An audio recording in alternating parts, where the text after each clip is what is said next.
Salve, irmãos, com a paz do Senhor. Meus irmãos, hoje nós vamos falar sobre um assunto a respeito de um personagem que dificilmente você ouve pregação, alguém falar sobre, mais detalhado sobre a história dele. Até parece que ele tem pouca importância. Mas nós vamos aqui agora, com a ajuda de Deus, em poucos minutos, falar um pouquinho sobre esse personagem que era o sogro de Moisés, mais conhecido na Bíblia como o irmão Jetro, o sacerdote Jetro. Antes vamos fazer uma oração. Altíssimo Deus e glorioso Pai que estás nos céus, é do nome da pessoa bendita, santa, gloriosa, justa, perfeita e maravilhosa de Jesus, teu Filho amado, que nós somos gratos a Ti, meu Deus, por essa rica oportunidade.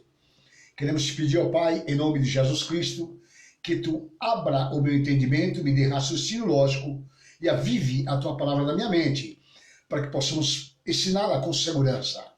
Senhor, meu Deus, meu Pai, por outro lado, eu peço que Tu abra o entendimento daqueles que estão ouvindo a Tua palavra, para que possam compreender e assim crescer na graça e no conhecimento, para que sejam verdadeiros instrumentos nas Tuas mãos, para a Tua honra, para a Tua glória e para a expansão do Teu reino na face da terra. É o que nós pedimos, confiando e crendo, em nome de Jesus. Em nome de Jesus. Meus irmãos, às vezes nós ouvimos, não poucas vezes, alguns céticos das Escrituras, em algumas passagens na Bíblia, questionarem as contradições bíblicas.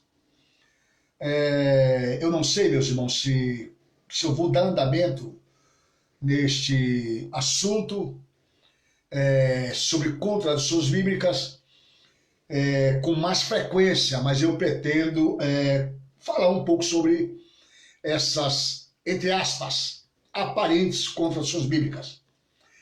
E é lamentável, meus irmãos, que também no meio evangélico, alguns dos nossos irmãos, às vezes nos questionam. Meu irmão, mas tal coisa se assim na Bíblia, tem contradição, não tem contradição? Eu fico meio em dúvida. É necessário, meus irmãos, a gente entender o seguinte: se você não procurar o conhecimento, ele não vai cair com um plasma na tua cabeça, na tua mente. Para se adquirir o conhecimento, existe um preço, meus irmãos. Para se adquirir conhecimento, existe um desejo, tem que ter empenho. Paulo fala que aquele que quer ensinar, esmere-se no conhecimento. Aí Paulo está tendo a visão de uma ferramenta que está sendo afiada. Uma ferramenta que é afiada, ela perde massa.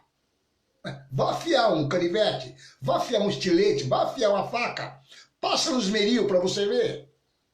Ela perde massa, mas ela vai ficar afiada, você pode contar com ela. Isso é para mim, é para você. Conhecimento, você tem que pagar o preço, você tem que estudar. O conhecimento ele é adquirido de três maneiras, nessa introdução para você entender.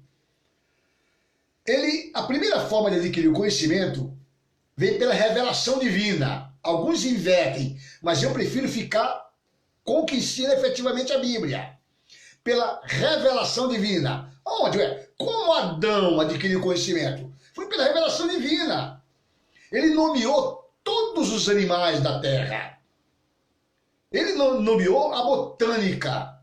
Ele nomeou, meus irmãos, a todos os vermes, a todos os insetos que existem na terra.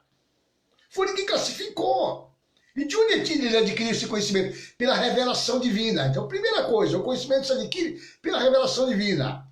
A segunda forma de você adquirir conhecimento, ele é herdado, ele é transmitido de pais para filhos, pela tradição. É assim que diz a Bíblia. A Bíblia mostra isso. Ele vai sendo passado, vai sendo transmitido nas gerações. Antigamente era dessa maneira. Não é como hoje que você tem um Google. Não é como hoje a facilidade que você registra tudo. Antigamente não. Era passado de pai para filhos. Então veja só. Primeiro, pela revelação divina. Segundo, pela tradição. Mas como é que você vai aprender a tradição? É herdar alguma coisa se você não escuta os seus pais? Se você não senta para conversar com os teus avós? O teu avô é antiquado, então você não vai aprender nada, desculpe. E a terceira forma de você adquirir o conhecimento é estudando, é nas escolas, é na faculdade, é pela observação, é pela leitura. Olha lá, ó, o desgaste. É pela insistência, pela repetitividade em determinadas funções, até chegar à perfeição e conseguir um resultado melhor. É assim que se adquire conhecimento. Não cai do céu. Aí você fala, não, mas eu oro e Deus me dá sabedoria. Não, querido irmão. A sabedoria é a capacidade dada por Deus para aplicar corretamente o conhecimento adquirido. O irmão Tiago quer que fala a respeito do conhecimento. Tiago 1,5. Peça a Deus conhecimento. Aí no momento que você tem conhecimento, a hora, tem muitos que têm conhecimento, mas não tem sabedoria. Porque não tem a capacidade dada por Deus para aplicar corretamente o conhecimento adquirido. Veja, Salomão estava diante de no popular, sinuca de bico. As duas mulheres falando que o filho era dela. Não tinha DNA na época. Mas ele tinha conhecimento. E aí Deus deu o que a ele? Ele pediu o que? Sabedoria. Para aplicar corretamente o conhecimento adquirido. Traz a espada e vão matar essa criança. Ele sabia que ele ia, pelo conhecimento, que ele ia despertar o sentimento materno. E a verdadeira mãe não ia querer que aquilo acontecesse. Então, meu irmão, se esforce, se esmere, pague o preço para adquirir o conhecimento. Reuel, primeira vez que esse camarada é citado, eu estou usando aqui, usar a ARC, viu? Almeida Revista e Corrigida e a BEP. Não estou fazendo propaganda, não. É para você tiver outra versão. Talvez você não vá ler o texto exatamente como eu vou ler.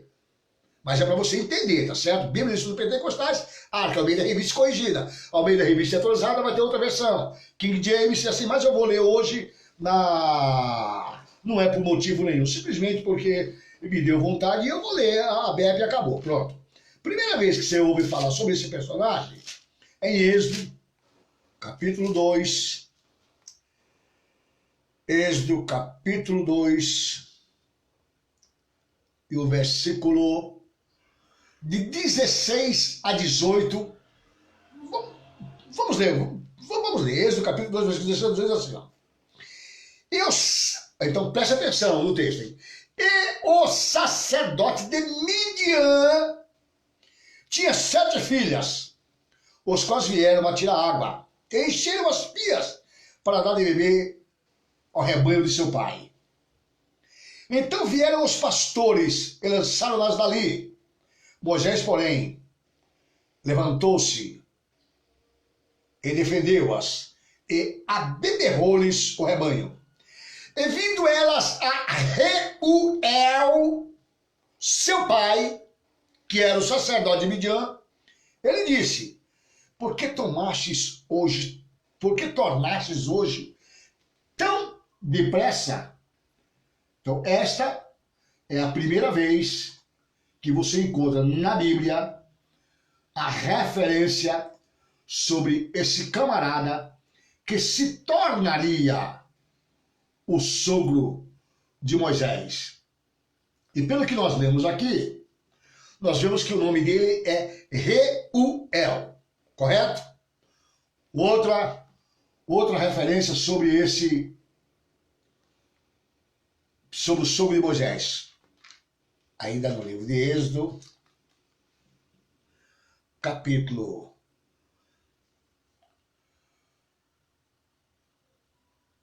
capítulo 3, o versículo 1. Agora veja bem, primeiro eu li onde você vê a referência a ele como Reuel. Agora nós vamos ler em Êxodo, capítulo 3, versículo 1, que vai dar a referência com outro nome. E apacentava Moisés o rebanho de Jetro, seu sogro, sacerdote midian. Ih, agora complicou. Ele levou o rebanho atrás do deserto e veio ao monte de Deus, a Horebe. Então, Êxodo capítulo 2, do versículo 16 ao 18, diz que o nome dele é Reuel. E tinha Reuel 7 filhas que Moisés ajudou. Aí vem Êxodo, mesmo Êxodo, hein? No capítulo 3, versículo 1, diz que o nome do sacerdote e o sogro de Moisés, aqui já era sogro, ele já havia casado com uma de suas filhas, se chamava Jetro. Vamos dar complicadinho um pouco mais. Juízes, capítulo 4, e o versículo 11.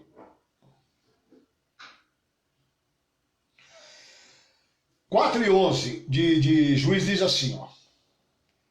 Era queneu, se tinha apartado dos queneus, dos filhos de Obabe, sogro de Moisés, e tinha estendido suas tendas até o carvalho de Zaanaim, que está junto a Quedes. Mas eu quero chamar atenção para a parte A do versículo, correto?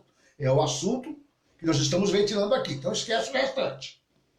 E Éber, queneu, se tinha apartado dos queneus, dos filhos de Obebe. Aí faz uma vírgula, explica quem era Obebe. Sogro de Moisés. Obrigado, Xuxa. E agora?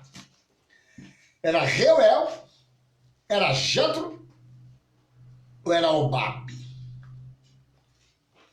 Vamos primeiro entender um pouquinho quem era esse camarada.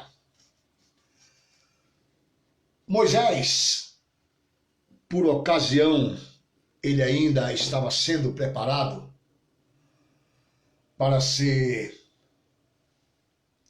o faraó, mas ele já sabia que ele não era de sangue da linhagem de faraó. Ele foi tirado das águas, por ocasião havia sido dada uma ordem pelo faraó que matasse, executasse todos os filhos das hebreias de sexo masculino. E a mãe dele, vendo que o menino formoso, o menino bonito, o menino grande, com 3 meses, colocou-o numa arca de juncos, passou betume nela e colocou no rio. As filhas de faraó, vendo esse cesto com essa criança, tirou da água e entendeu que era um dos filhos das hebreias. Mas a irmã de Moisés, Miriam, estava acompanhando entre os juncos para ver o que se iria suceder com aquela criança. E viu quando ela foi apanhada pela filha de faraó. E rapidamente ofereceu o serviço de uma ama para amamentar aquela criança até que ela ficasse grande, porque a filha de faraó resolveu adotar aquela criança. Moisés cresceu e passou 40 anos no Egito. Se formou em todas as artes do Egito. Outra observação. Isso aqui é a minha forma de interpretar. Quando Moisés fala que ele é pesado em palavras, e alguns dizem que Moisés era gago, Moisés não era gago. Moisés foi preparado no Egito para ser faraó. E faraó, eu vou usar um termo jovem, era de poucas palavras. Pronto. Ele era, no sentido da expressão, para a gente entender, ele era grosso no falar. Faraó não precisava ficar negociando. Faraó não precisava ficar se humilhando. Ele dava a ordem e acabou. Tinha que ser executada. Pronto. Então é nesse sentido que ele fala, eu sou pesado, eu não negocio. Eu não sei negociar. Eu não fui ensinado nesse tipo de coisa. Tá vendo a dificuldade que ele impôs? Então eu vou com grossura para Faraó. Ele vem com grossura para mim, a coisa não vai ficar boa, a coisa só vai piorar. Então, segundo o meu entendimento, ele foi preparado no Egito para ser Faraó. Aos 40 anos, ele sabendo que ele seria o libertador de Israel, ele viu um egípcio maltratando um hebreu, irmão dele, e ele resolveu tomar as dores, matou esse egípcio e escondeu na areia. Faraó tomou conhecimento e falou, bom, esse camarada de jeito nenhum será produtivo aqui no Egito. Muito pelo contrário. Se ele ficar na nossa corte, com certeza absoluta, ele vai nos causar sérios problemas com essa raça que está crescendo, aumentando demais aqui os hebreus. E procurou matar Moisés. Moisés, com medo, fugiu para uma terra chamada Midian. Esses detalhes, meus irmãos, a Bíblia não diz, não mostra. A Bíblia está comprometida para mostrar a história da redenção da humanidade, de Gênesis a Apocalipse. Então, determinadas coisas para você entender, você tem que estudar, procurar conhecimento. A jornada de Moisés até essa terra, onde ele encontrou as filhas de Reuel, até Midian, foi de 450 quilômetros em linha reta. Se considerarmos que Moisés saiu do Egito para Midian e que ele tinha que procurar alguns oásis no deserto para poder sobreviver, onde tinha água, onde tinha algum lugar para descansar, a caminhada dele deu mais de 550 quilômetros. Aí ele chegou em Midian, que esse camarada Reuel, Midian, se você ler Gênesis capítulo 25, versículo 1, você vai ver que era aparentado, Midian era um dos filhos de Abraão com Quetura. Vai lá, vem Gênesis capítulo 25, versículo 1, Midian. Então, ele era da descendência de Abraão. E a Bíblia diz que ele era sacerdote do Deus Altíssimo. Você sabe o que significa o nome Reuel? Não é por acaso. Amigo de Deus. O nome dele, o original, Reuel, é amigo de Deus. Aí você seguindo um pouquinho mais, você encontra no próprio Êxodo, capítulo 3, versículo 1, onde eu li para você, que o nome dele é Jetro. E agora? Era Jetro ou era Reuel? O que você tem que entender é que determinados personagens na Bíblia têm dois nomes, ou não? Qual era o nome de Paulo? Era Saulo. E Salomão é citado em Crônicas, Jedidias. Você está vendo aí? Geralmente tinha um nome ligado com alguma circunstância na vida daquela personagem. Quando cita em Êxodo, capítulo 3, versículo 1, o nome de Jetro está se referindo a ele como um título honorífico no hebraico de alguém que é superior, ou seja, sua excelência. Você tem que entender que esse camarada Jetro, ou Reuel, que é o nome para sua excelência, para alguém superior, para um título de um sacerdote naquela época, naquela terra. Por isso ele era mais conhecido como Jetro, porque ele era um sacerdote. O nome Reuel era citado somente ali em capítulo 2, de 16 a 18. Aí depois você vai ver sempre se referindo a ele como Jetro, se referindo também à função que ele exercia, a função sacerdotal. Mas estou certo? Quantos anos Moisés passou com esse camarada? Primeiro foi 40 anos no Egito. Depois ele se submeteu aos ensinamentos desse sacerdote por 40 anos. Eu não vou ficar detalhando isso aqui, que sua obrigação é conhecer isso na Bíblia. Mas leia lá essa sequência, Êxodo capítulo 2, capítulo 3, que você vai ver. Ele passou 40 anos sendo preparado por esse sacerdote chamado Reuel, por esse sacerdote chamado Jetro. Este homem exerceu grande influência espiritual na vida de Moisés. Isso ninguém conta. Moisés passou 40 anos sob os cuidados desse homem, aprendendo sobre o Deus verdadeiro. Olha que coisa interessante. Reuel era amigo de Deus, e Jetro era o título para sacerdote. Eu não consigo entender determinadas coisas hoje em dia, rapaz. O camarada que faz uma escola teológica, ainda que seja Harvard, não interessa onde você fez. Ele já tem que chegar no outro dia, o pastor tem que consagrar, que senão ele já quer mudar, já quer fazer um ministério. Você vai dar trabalho para o corpo de Cristo, meu camarada. Se você não parar para aprender, se você não se submeter a alguém, lamento, mas você será um destroço da obra de Deus. É por isso que tem tanta gente aí hoje em dia, tanto modismo. Não quer se submeter a ninguém. Ah, fulano é muito velho, rapaz. Já é antiquado. Ele tem experiência para te passar. Moisés, talvez esse homem, Jetro, não chegasse aos pés do conhecimento da formação científica, matemática, geográfica, leis que Moisés tinha.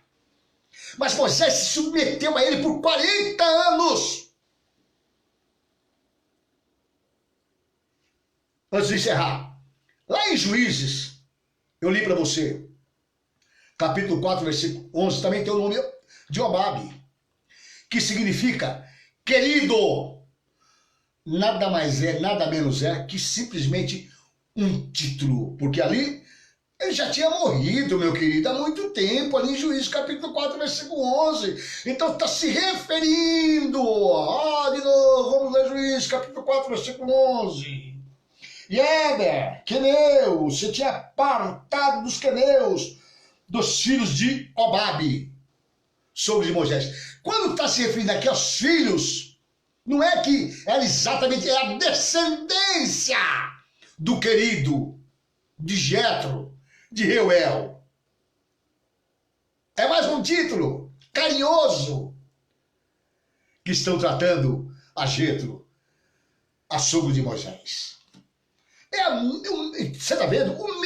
A mesma personagem. O mesmo personagem. Simplesmente você tem que procurar conhecer para não ser lançado dúvidas sobre tua cabeça e você ficar batendo cabeça por aí.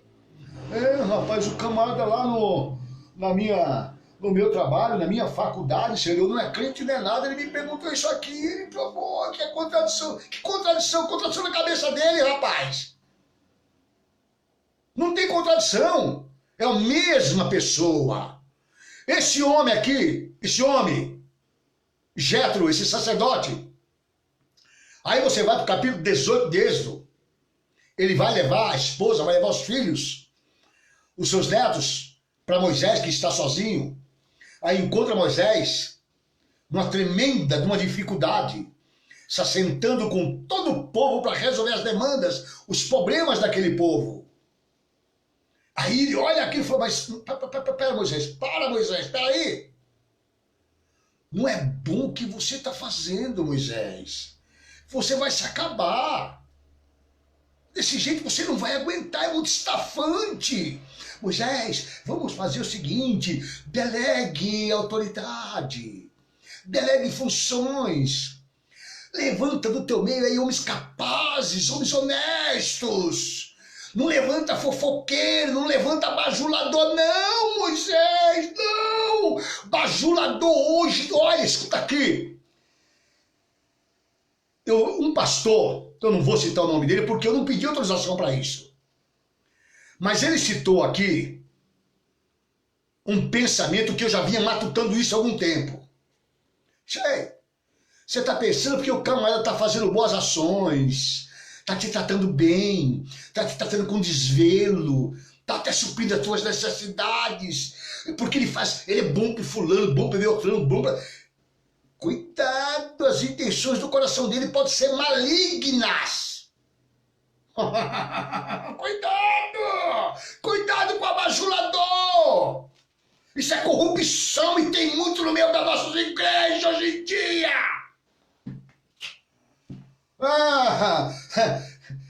Chegou o sogro de Moisés, bem mais velho que Moisés, com certeza absoluta. Pera, Moisés, O que tu tá fazendo, rapaz? Tu não é brincadeira, tu é poderoso, hein? Olha esse monte de gente aí, mais de 2 milhões de pessoas. É você quem continua. Não, Moisés! Presta atenção! O que você está fazendo não é bom! Deixa os abajurladores! A intenção pode ser maligna! Simples assim. Seca-te de homens fiéis, de homens honestos, de homens sinceros. Distribui a função e confia neles, e Deus é contigo. Foi um dos juízes do Êxodo, viu? Reuel. Este conselho que ele deu para Moisés foi implementado somente depois que a lei, depois dos 10 mandamentos que foram entregues por Deus à nação de Moisés. Tá aí, acabou. Não tem contradição. Altíssimo Deus e glorioso Pai, em nome de Jesus, te agradeço, Rei da Glória, por mais essa oportunidade. Meu Deus, não ensinei história de carochinha, não ensinei contos de fada, ensinei a tua palavra, e a tua palavra não volta vazia. Deus Santo, fiel, justo e poderoso, guarda, ampara, cobre debaixo das tuas potentes mãos a cada um dos teus servos, das tuas servas, o amigo que está ouvindo essa live nesse momento. Acampa os teus anjos, dá uma semana abençoada, cobre debaixo das tuas potentes asas. É o que nós pedimos, confiando e crendo, em nome de Jesus. Amém.